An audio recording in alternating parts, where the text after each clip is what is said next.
Hello all. In today's video, we are going to learn about the Transmission Control Protocol or the TCP protocol of the transport layer.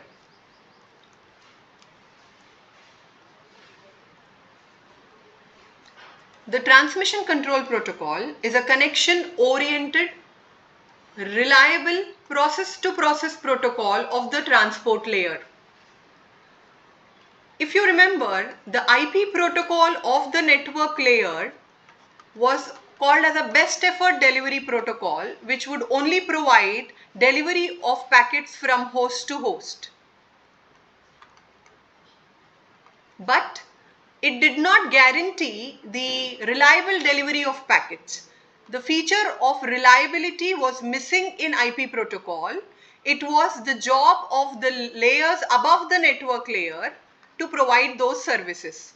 And that reliability is being provided by the TCP protocol. So you underline this.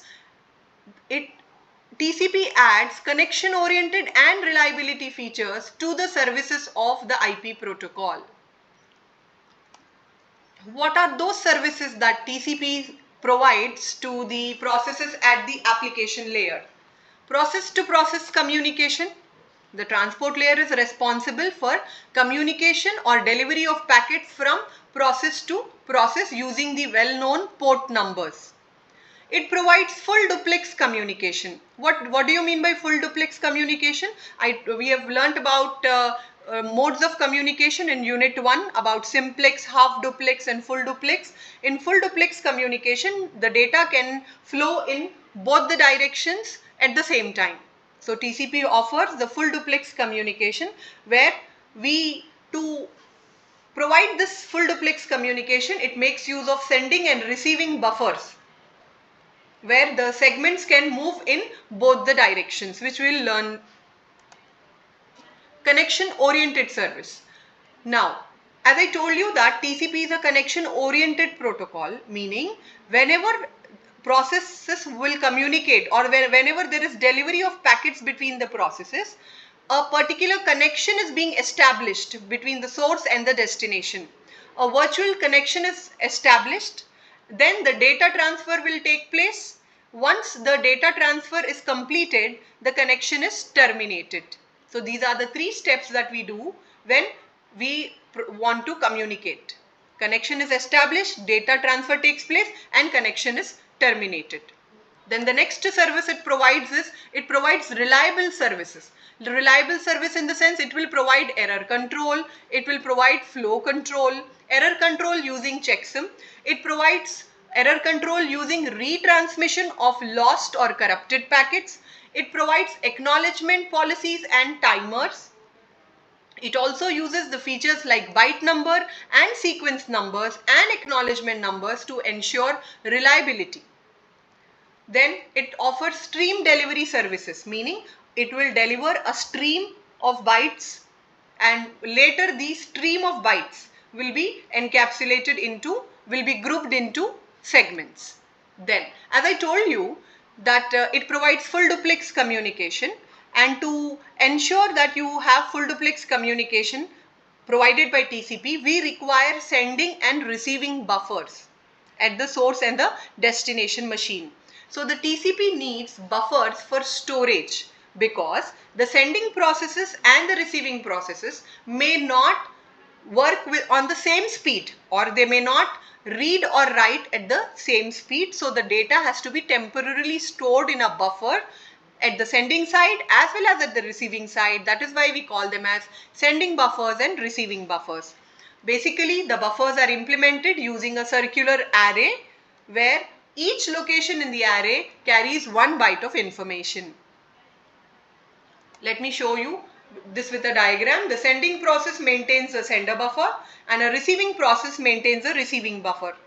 The buffer is basically a circular array where one location specifies 1 byte of information. Then we have, as I told you, the stream of bytes will be grouped into segments where every segment will have the data and the header along with it. And then we have, this coloring scheme tells you that how many segments have been sent how many are yet to be sent, how many are being sent but not yet acknowledged. All this information will be there in these, can be known through these buffers, both at the sending side and at the receiving side. Now, as I told you that we are dividing or grouping that stream into segments. So every segment consists of the header and the data. So we will learn about the segment format now. In UDP, we called it as a user datagram. Here we will call it as TCP segment. So a packet in UDP is a user datagram, but a packet in TCP is called as a segment. A segment comes in two parts consisting of the header and the data. The header size is variable. It can be as slow as 20 bytes and as large as 60 bytes. When there are no extra options available in the header size will be 20 bytes. When there are options, then it can vary up to 60 bytes. Let us see the segment format of TCP. We require a source port address and a destination port address to identify the processes on the source machine and the destination machine. We require the source port address and the destination port address. As you all know, our port number is 16-bit integer, so 16-bit long, so we have specified it as 16 bits and 16 bits. Then comes the sequence number. What is the sequence number? Sequence number is a 32-bit field which is used to define the first byte of data contained in the segment. That means if you have a segment and the segment consists of number of bytes of information. So it gives you the sequence number of first byte in the segment, and as you increment the sequence number, you can get the sequence number of the following bytes. Acknowledgement number. Acknowledgement number, as I told you, the acknowledgement number, when we were learning about data link layer protocols, the acknowledgement number defines the byte number that the receiver is expecting to receive. This field defines the byte number that the receiver of the segment is expecting to receive from the other party.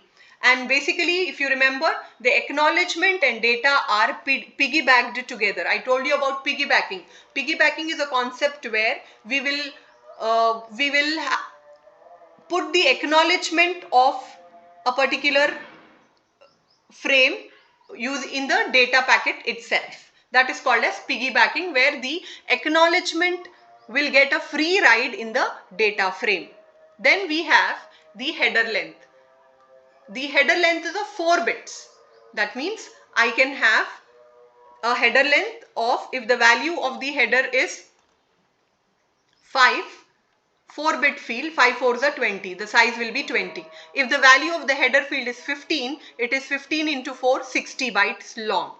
Then we have these 6 bits reserved for future use, and then we have a set of control flags which we will be learning. Then we have a window size. The window size specifies the size of the window in bytes that the other party must maintain. That means what is your receiving window size, which is basically determined by the receiver. Then we have the checksum field. The checksum field is used for error detection. The checksum field in TCP is mandatory.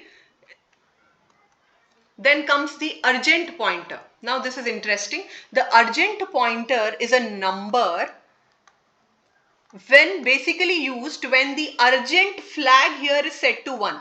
When this flag is set to 1, it means that the segment is consisting of some data which is urgent data, meaning sensitive data which has to be delivered fast.